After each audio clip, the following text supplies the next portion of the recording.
दूसरों के पीछे जाना छोड़ दे भाई। क्यों आप दूसरों को मजबूर करते हैं कि वो आपकी तरफ अट्रैक्ट हों और आपके पीछे आए? ऐसा कुछ बताने वाली हूं जिसमें आपको लोगों को मजबूर नहीं करना होगा, बल्कि वो खुद ही आपके पीछे आएंगे। अब लोग कहते होंगे कि ये किस तरह की वीडियोस हैं कि हम लोगों को पीछे लगाना चाहते हैं। कभी आप लड़कियों को पीछे लगाने पे वीडियो बना देती हैं, कभी आप लड़कों को पीछे लगाने पर। इस दुनिया में और चल क्या रहा है? जब तक आप सोशली स्ट्रांग नहीं होते तब तक किसी भी चीज में कामयाब नहीं हो सकते। आपको इंटरेक्शन तो करना ही है। इस दुनिया में हमें ग्रुप्स में रहना है और अपनी वैल्यू को बरकरार रखते हुए रहना है। लोगों को आपकी इंपॉर्टेंस का पता होना चाहिए, और जब आपकी इंपॉर्टेंस, आपकी वैल्यू, आपकी रिस्पेक्ट जानते होंगे तभी तो आपके दीवाने होंगे। तो खैर, ये एक बिल्कुल फजूल सी बात है अगर कोई ऐसा समझता है कि हम किसी को अपने पीछे नहीं लगाना चाहते। हर इंसान के अंदर ये ख्वाहिश होती है कि लोग उसके पीछे आएं, और कुछ स्पेसिफिक लोग जिनको वो चाहते हैं उनकी तरफ उनको मेहनत ना लगानी पड़े, बल्कि वो खुद आपके दीवाने हों, आपके पीछे आने पर मजबूर हो जाए। वैसे तो चेस करने पर मैंने बहुत सी वीडियोस बनाई है, लड़कियों के लिए अलग बनाई है। कुछ आगे मजीद टॉपिक्स भी हैं चेस करने के हवाले से या अट्रैक्ट करने के हवाले से, जो कि मैं आपके साथ छोटे छोटे व्लॉग्स की सूरत में शेयर करूंगी। लेकिन आज जो चीज आपके साथ शेयर करने वाली हूं वो स्पेसिफिकली एक लॉ है।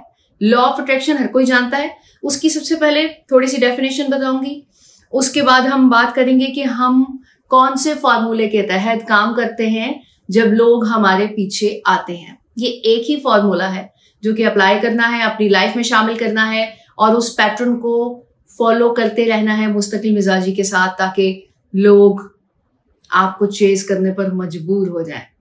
आई मीन अट्रैक्ट होने पर, यानी कि आपकी जिंदगी में शामिल रहने के लिए वो तरसे, ना कि आप उनके पीछे भागे कि आ जाओ हमें चाहिए, आपकी जरूरत है, आप हमारी जिंदगी में आ जाए, हमें बहुत अच्छा लगता है, आप साथ होते हैं तो हमें कोई गम नहीं होता, कोई परेशानी नहीं होती, कोई तकलीफ नहीं होती और हम बहुत अच्छा महसूस करते हैं। तो खुद ही फैसला कर लीजिए कि क्या किसी की मिन्नत तरले से किसी को अपनी लाइफ में शामिल करना बेहतर होता है, या फिर कुछ ऐसा आपकी तरफ से ही एक्ट जा रहा हो कि दूसरा इंसान कहे नहीं भाई मुझे तो इनके साथ ही रहना है। तो जिन जिन लोगों के साथ ये प्रॉब्लम है, ये व्लॉग उनके लिए है। सबसे पहले देख लेते हैं कि लॉ ऑफ अट्रैक्शन काम किस तरह से करता है। जैसा आप सोचते हैं, जैसा आप चाहते हैं, बिल्कुल वैसा ही आपकी तरफ चीजें अट्रैक्ट होती हैं। ये मैं आसान अल्फाजों में इसकी डेफिनेशन या इसकी वर्किंग बता रही हूं। जो हमारा दिल चाहता है वो हमारी तरफ आता है, लेकिन गलती हम कहां पे करते हैं, आज इस पे बात करेंगे ताकि लॉ ऑफ अट्रैक्शन का सही से इस्तेमाल कर सकें। अब लोग कहते होंगे कि भाई जैसा हम चाहते हैं हमें तो वही चाहिए, क्योंकि कोई भी दुख तकलीफ को तो अपनी तरफ लाना नहीं चाहता। लेकिन फिर भी लोग दुख और तकलीफें देख तो रहे होते हैं, और बहुत जगह ऐसा भी होता है कि हम जो चाहते हैं वो नहीं मिलता लॉ ऑफ अट्रैक्शन को फॉलो करते हुए भी। तो ऐसा क्या होता है ये देख लेते हैं, जिसकी वजह से हमारी ख्वाहिशात पूरी नहीं होती, या हम जिस चीज को या जिन लोगों को अट्रैक्ट करना चाहते हैं वो नहीं होते। तो इसका मतलब है आज आपको पता लगने वाला है कि लॉ ऑफ अट्रैक्शन कैसे काम करता है और अपने दिमाग से हम कैसे काम करवा सकते हैं अपनी हर मन मर्जी को मनवाने के लिए। प्रोसेस देख लेते हैं। एक्चुअली जब हम किसी इंसान को अपनी तरफ लाना चाहते हैं, हम चाहते हैं कि वो हमें चेज करे, यानी कि हमारे पीछे आए, हमारा हाल चाल पूछे, जो हम सब कुछ कर रहे हैं वो करे। तो हम क्या कर रहे होते हैं उस वक्त? हम उसका पीछा कर रहे होते हैं, उसको मैसेज करते हैं, उसको कॉल करते हैं, उसके साथ राब्ता करने की कोशिश करते हैं, उसको एहसास दिलाते हैं कि हाँ भाई तुम इतने इंपॉर्टेंट हो कि हमें हर सूरत हमारी जिंदगी में तुम चाहिए। इन सारे अमाल से होता क्या है कि दूसरा इंसान दूर भागने लगता है, क्योंकि ये सारी चीजें उस पर निछावर की जा रही होती हैं, तो वो दूर भागता है। तो अब देख लेते हैं कि हमें ऐसा करना क्या है कि हमारी मोहब्बत और हमारे रिलेशनशिप हमें चेस करें, हमारे पीछे आए, हमारी तरफ अट्रैक्ट हो, बगैर हमारे कुछ कहे, बगैर हमारे कुछ करे। लॉ ऑफ अट्रैक्शन हमें अलाउ करता है कि जैसा हम चाहते हैं वो हमें मिलेगा, जिस इंसान को हम चाहते हैं वो हमारी लाइफ में आएगा।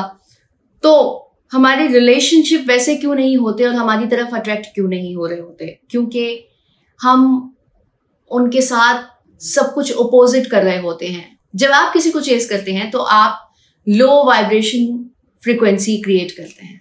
अब आप खुद देख लीजिए कि लो वाइब्रेशन वो खौफ की फ्रीक्वेंसी क्रिएट हो रही है या मोहब्बत की हो रही है। डेफिनेटली खौफ की हो रही है ना। जिस वक्त आप किसी को अपनी जिंदगी में शामिल करना चाहते हैं या उसको अट्रैक्ट कर रहे होते हैं तो आप उसके पीछे जा रहे होते हैं, आप उसको चेस कर रहे होते हैं, तो आपको खौफ होता है कि कहीं वो मुझसे दूर ना चला जाए, मेरी जिंदगी से चला ना जाए, कहीं और इन्वॉल्वमेंट ना हो जाए, किसी और तरफ उसकी अट्रैक्शन ना हो जाए। तो ये खौफ की फ्रीक्वेंसी यानी कि लो फ्रीक्वेंसी क्रिएट हो रही है। माइंड की वर्किंग क्या हो रही होती है? माइंड में lack of love plus fear, दोनों चीजें मिलकर लो फ्रीक्वेंसी क्रिएट कर रही हैं और माइंड आपका एक खौफ में है और वही ख्यालात आपके जहन में बार बार आ रहे हैं, दूर चला जाएगा, वापस नहीं आएगा और ये सब चीजें। तो आप देखिए कि जो चीजें आपका माइंड क्रिएट कर रहा है, एक सोच आपने उसको दे दी तो उसके बाद उसके अंदर से शाखें निकलती जा रही हैं और लॉ ऑफ अट्रैक्शन उसी पे काम कर रहा है। आप जो चाहते हैं वो पीछे रह गया, लेकिन फ्रंट पे क्या आ गया? आपका खौफ। पलट दीजिए, फ्लिप कर दीजिए, बिल्कुल उल्टा। सुबह उठ के उसके बारे में अच्छा अच्छा सोचें कि वो मेरी लाइफ में है। तसव्वुरात। सुबह उठ के आप उसकी इमेजिनेशन करें कि आप उसके साथ हैं, उसके साथ वक्त गुजार रहे हैं, उसके साथ जिंदगी कितनी बेहतरीन है, वो आपकी लाइफ में मौजूद है, आपके प्रेजेंट में मौजूद है और आपके साथ मुख्तलिफ एक्टिविटीज में इन्वॉल्व है। इससे होगा क्या कि आप अपने दिमाग को एक सोच दे रहे हैं जो आप चाहते हैं। अंडरस्टैंड कर पा रहे हैं इसको? जो आप चाहते हैं, अब आप अपने माइंड को वो ग़िज़ा दे रहे हैं। पहले आप खौफ और फियर की ग़िज़ा दे रहे थे, अब आप उसे एक रिलैक्स, कूल एंड काम सोच दे रहे हैं, मोहब्बत से भरपूर, जो आपको चाहिए दूसरे इंसान से। तो वो आर्टिफिशियली कहेंगे इसको थोड़ा सा कि आप क्रिएट कर रहे हैं इसको कि हाँ इसी तरह से मुझे चाहिए। और उसके बाद होगा क्या कि आपका माइंड रिपीटेडली इसी चीज में लग जाएगा कि वो विजुअल सारा दिन आपको उसी तरह से आते रहेंगे जैसा कि आपने सुबह क्रिएट किए। शुरू में थोड़ी सी मेहनत आपको ज्यादा करनी होगी और उसके बाद फिर ये सब कुछ होगा। तो क्या होगा क्या कि जो आप सोच रहे हैं उसकी वाइब्रेशन पहुंच रही है दूसरे इंसान तक, वाइब्स जा रही हैं, फ्रीक्वेंसी क्रिएट हो रही है।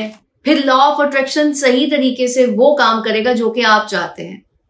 जो आप सोच रहे हैं, जिस फ्रीक्वेंसी को आप अपनी तरफ खींच रहे हैं, वही फ्रीक्वेंसीज आपकी तरफ आ रही हैं। दूसरा स्टेप आपने विजुअलाइजेशन के बाद क्या करना है? शुक्र अदा करना है। शुक्र इस तरह से कि जो जो नेमतें अल्लाह पाक ने आपको दी हुई हैं, जो जो चीजें सहूलतें आपके पास मयस्सर हैं, उसका शुक्र अदा कीजिए कि मेरे पास ये भी है, ये भी है, ये भी है, ये भी है। सबकी माइंड में लिस्ट बना लीजिए या लिख लीजिए या जैसे भी आपको मुनासिब लगता है। इन दोनों पॉइंट्स को फॉलो करते हुए आप फ्रीक्वेंसी हाई लेवल की क्रिएट कर रहे हैं, सरापा मोहब्बत है, हर चीज पे शुक्र अदा कर रहे हैं और किसी चीज से गिला नहीं होगा आपको।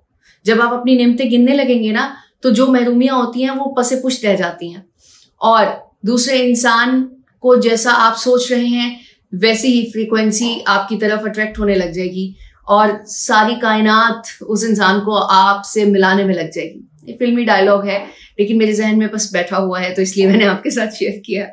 तो फिर वो आपकी तरफ अट्रैक्ट होगा जिसके लिए आप ये सब कुछ कर रहे हैं। और सिर्फ एक इंसान के लिए ही नहीं, जो जो कुछ आपको चाहिए। देखिए आप अपनी लाइफ में सब कुछ उल्टा हो रहा है, तभी तो अट्रैक्ट नहीं हो रहा।